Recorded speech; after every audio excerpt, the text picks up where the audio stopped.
আছে অসুবিধা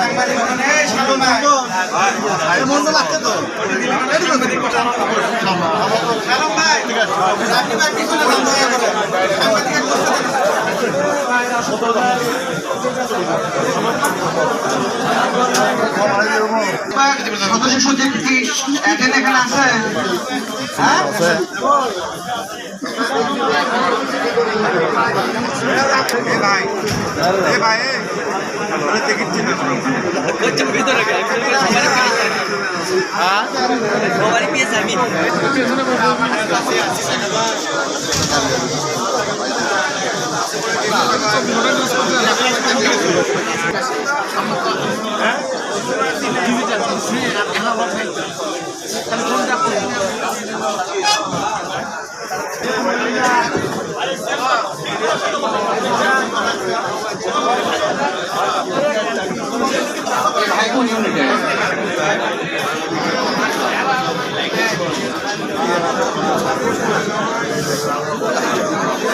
এখন বসো বসো ভাই বসো বসো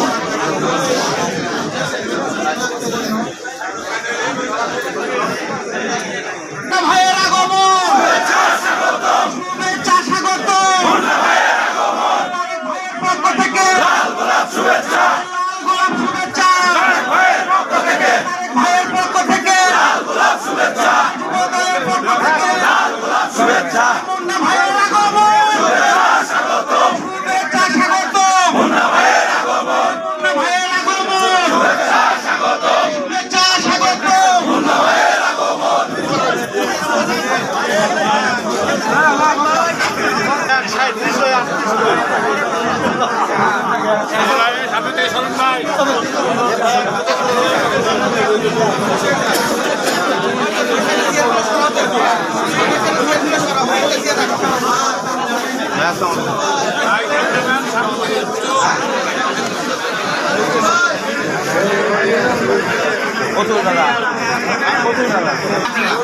দেখি দেখি একটু দেখি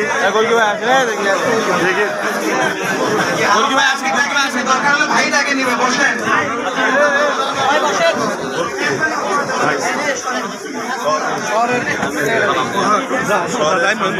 দরজাটা লাগাই দাও শুধু সাংবাদিক ঢুকবে শুধু সাংবাদিক ঢুকবে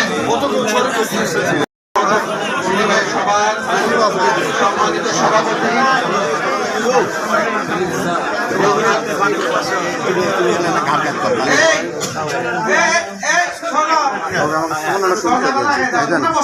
তোমরা যাচ্ছ কেন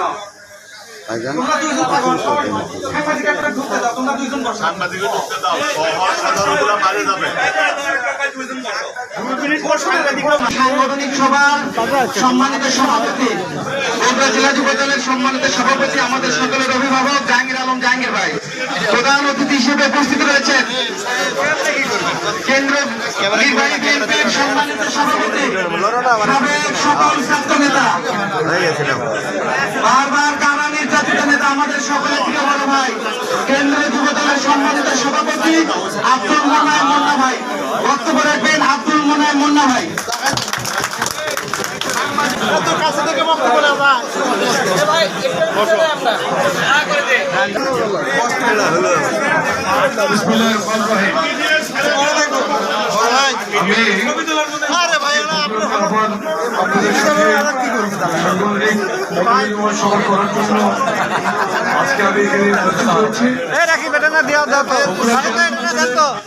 অধীনস্থ সমস্ত নেতৃবৃন্দর সাথে বক্তব্য শুরু হয়নি আজকের এই অবহেলা বলতে নেতৃবৃন্দ প্রথমে আমি সাংবাদিক ইলেকট্রনিক এবং প্রিন্ট মিডিয়ার সাংবাদিক ভাইদের ধন্যবাদ জানাই আপনাদের আমাদের বিগত দিনের যে ফেসিবাদ বিরোধী আন্দোলনে আমাদের পাশাপাশি আপনাদের অবদান তো আমরা সবসময় স্বীকার করি এই কারণে স্বীকার করি আপনারাও কিন্তু যারা বিএনপি বিটের কাজ করতেন তারাও কিন্তু অনেক সময় আমরা দেখেছি তারা টিয়ার সেলে আঘাতে আহত হয়েছে তারাও জীবনের ঝুঁকি নিয়েছিল সুতরাং আমরা এখন সব সময় কিন্তু আপনাদেরকে আমরা আমাদের একটা মর্যাদার জায়গায় দেখি। তারই ধারাবাহিকতায় আমাদের সম্মানিত চেয়ারম্যান জনাব তারেক রহমান গণমাধ্যমের সাথে কয়েকদিন আগে কথা বলেছেন, আপনারা জানেন। তো আমি মূলত বগুড়া জেলা যুবদলের সাথে আমার একটা আত্মিক সম্পর্ক হয়ে গিয়েছে, এই কারণে যে বগুড়া আমাদের সবচেয়ে ইম্পর্টেন্ট একটি জেলা হিসেবে আমরা বগুড়াকে মূল্যায়ন করি। এখানে এবারে বগুড়া আসাটা আমার জন্য একদিকে আনন্দের, প্রেক্ষাপট কিন্তু এখানে কাজ করছে। একটা হলো প্রিয় সাংগঠনিক অভিভাবক বিএনপির সম্মানিত চেয়ারম্যান জনাব তারেক রহমান কিন্তু বাংলাদেশে এসেছেন 25শে ডিসেম্বর, এবং আপনাদের বগুড়া জেলার সন্তান হিসেবে উনি শীঘ্রই কিন্তু বগুড়াতে আসবেন। এটা একটা আনন্দের ব্যাপার আমাদের জন্য, আপনাদের জন্য। আর দুঃখের ব্যাপার হলো যে আমাদের প্রিয় নেত্রী, যাকে আমি 1986 থেকে যার রাজনৈতিক অনেক পিছনের দিকে রাজনৈতিক নেতা হলে তো আমরা ওনাকে তখন অনেক কাছে পেয়েছি, কারণ 86-তে উনি 83-তে রাজনীতি যখন স্টার্ট করলেন, এরপরে 3 বছর পরে তখন এত তৎকালীন সময়ে ছেত্রীতে আন্দোলনে ম্যাডামের কাছে যাওয়া আমাদের জন্য খুব ইজি ছিল। এসব আন্দোলনের সময় বিভিন্ন প্রোগ্রামে অ্যাকচুয়ালি দেশটি এবং খালেদা জিয়া, ওনাকে আমরা ম্যাডাম বলতাম। তো অনেক সময় ওনার সাথে কথা বলার সৌভাগ্য হয়েছিল আমাদের ক্লোজলি। উনি ইন্তেকাল করেছেন 30 ডিসেম্বর। তো বাংলাদেশের শুধু নয়, মুসলিম বিশ্বের অন্যতম বৃহৎ জানাজা হিসেবে ওনার এই জানাজাকে মানুষ অভিহিত করছে। তো ম্যাডামের এই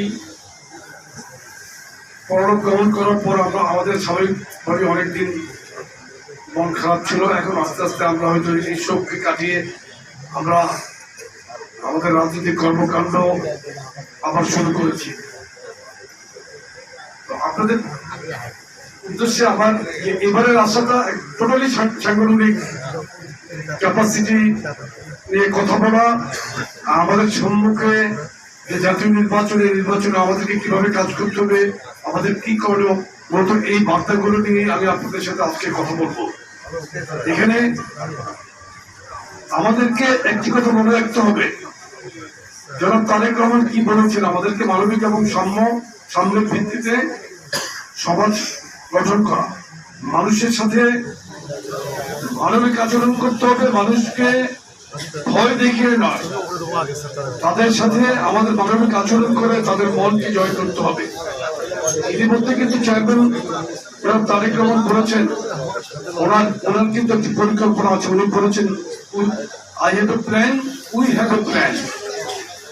ওনার প্ল্যানটাই কিন্তু আমাদের প্ল্যান। সেই প্ল্যানটাকে আপনার কার্যকর করার জন্য কিন্তু আমাদেরকে কিন্তু অনেক চৌকস ভাবে কিন্তু রাজনীতি করতে হবে এবং রাজনীতির মাঠে বিচরণ করতে হবে। একমাত্র দল বিএনপি কিন্তু বাংলাদেশের মানুষের উন্নয়নের জন্য, মানুষের জীবন মানের উন্নয়নের জন্য কিন্তু পরিকল্পনা নিয়ে এগোচ্ছে। এরকম পরিকল্পনা কিন্তু অন্য কোনো দল দিচ্ছে না। দিচ্ছে আপনি কৃষির ব্যাপারে পরিকল্পনা, তারপরে যানবাহনের পরিকল্পনা, মানুষের আপনার বৃক্ষরোপণ নিয়ে পরিকল্পনা, চিকিৎসা ব্যবস্থা নিয়ে পরিকল্পনা, এবং এটা মানে কার্যকর করবেন ইনশাল্লাহ। কি আপনারা কথা বলতেছেন না? তো এই সমস্ত প্রত্যেকটি সেক্টর নিয়ে চেয়ারম্যান সাহেব কাজ করছেন। উনি দীর্ঘদিন যাবৎ প্রবাসী থেকেই কিন্তু এই কাজগুলো উনি সমস্ত পরিকল্পনা নিয়ে উনি কাজ করেছেন, বিভিন্ন স্কলারদের সাথে উনি কাজ করেছেন, এবং ইনশাল্লাহ উনি যেটা বলেছেন যে উনি বাংলাদেশকে সিঙ্গাপুর আমেরিকা বানাতে চায় না, উনি বাংলাদেশকে একটি স্বনির্ভর সমৃদ্ধ বাংলাদেশ বানাতে চায়। সুতরাং এই জন্য কিন্তু আমাদেরকে বুঝতে হবে আমাদের কি করণীয়। আমরা কিন্তু ঘরতালিকা প্রবাহে গা ভাসানো, এটা বুঝে ওরকম চললে কিন্তু হবে না। আমাদেরকে বুঝতে হবে রাজনীতির ধারা গতিপথ কিন্তু এখন অনেক পরিবর্তনশীল। এটা বুঝতে পারতেছেন আপনারা? এটা বুঝতে পারলেই কিন্তু আমাদের এই যে ঘন ঘন আসা আপনাদের সাথে কথা বলা এটা সার্থক হবে ইনশাল্লাহ। তো আপনাদের সাথে পরবর্তী সেশন, এখন প্রথম সেশনটা শেষ করে পরবর্তী সেশনে আমরা সাংবাদিক ভাইরা যাওয়ার পরে আমরা আপনাদের সাথে আমাদের সংগঠনের কথাবার্তা বলবো। ধন্যবাদ সকলকে। ছোট প্রশ্ন ছিল, তার সমান 11 তারিখে বগুড়ায় আসতেন, কিন্তু কিছু কারণে তিনি আসছেন না। আবার আমরা শুনলাম যে তিনি 22 তারিখে সিলেট থেকে তার নির্বাচনী প্রচারণা শুরু করবেন। আমরা কি ভাবতে পারি যে 22 তারিখের পরে তিনি বগুড়ায় আসবেন? দেখেন, প্রত্যেকটি সফরসূচি কিন্তু আপনারা জানতে পারবেন। বিএনপি কিন্তু স্টেটমেন্ট ইতিমধ্যে দিয়েছে যে 22শে জানুয়ারি সিলেটে উনি যাবেন। উনি কিন্তু প্রথম কিন্তু উত্তরাঞ্চলে আসার জন্য উনি মানে উদ্যোগ প্ল্যান নিয়েছিলেন, এবং যে কোনো কারণেই হোক আপনারা জানেন যে সেটা স্থগিত হয়েছে, এবং অবশ্যই উনি এরপরে আসবেন ওনার সুবিধা মতো সময়। এবং বগুড়ার মানুষজন সাধারণ বগুড়াতে আসার জন্য তো উনি ওনার প্রাণ আনচান করছে, বগুড়া আসার জন্য উন্মুখ হয়ে আছে। বগুড়া সহ আপনার রংপুরে যাবে আবু সাঈদের কবর জিয়ারত করতে, এবং কোনো কোনো মহল থেকে এটাকে এত তারা ওনার জনপ্রিয়তা তো সারা বাংলাদেশে এখন সবচেয়ে সর্বোচ্চ পর্যায়ে উনি আছেন। হ্যাঁ, এবং ওনার জীবনযাত্রা, সাধারণ জীবনযাত্রা নিয়ে উনি আছেন। উনি ইনশাল্লাহ আসবেন, যে কোনো একটা সময়ে আসবেন। তারেক রহমান তো বগুড়া থেকে নির্বাচন করছেন, তার এই যে নির্বাচনী আপনারা যে সাংগঠনিক মিটিং হচ্ছে, আপনারা কতটুকু আশাবাদী তারেক রহমান এই বগুড়া আসন থেকে কিরকম ভোট পেতে পারে আশা করছেন? দেখেন, বাংলাদেশে এখন যে পরিস্থিতি, আর বগুড়া আপনি নিজেই জানেন যে বগুড়ার কি অবস্থা। এখানে আমরা তো ওনার জয়লাভের ব্যাপারে শতভাগ আশাবাদী। আমরা এই জয়লাভটা ইনশাল্লাহ করবো রেকর্ড ভোটে।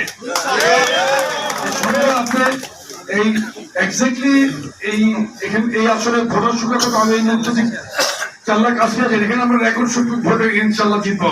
জনগণের আস্থা আমাদের উপর আছে ইনশাল্লাহ।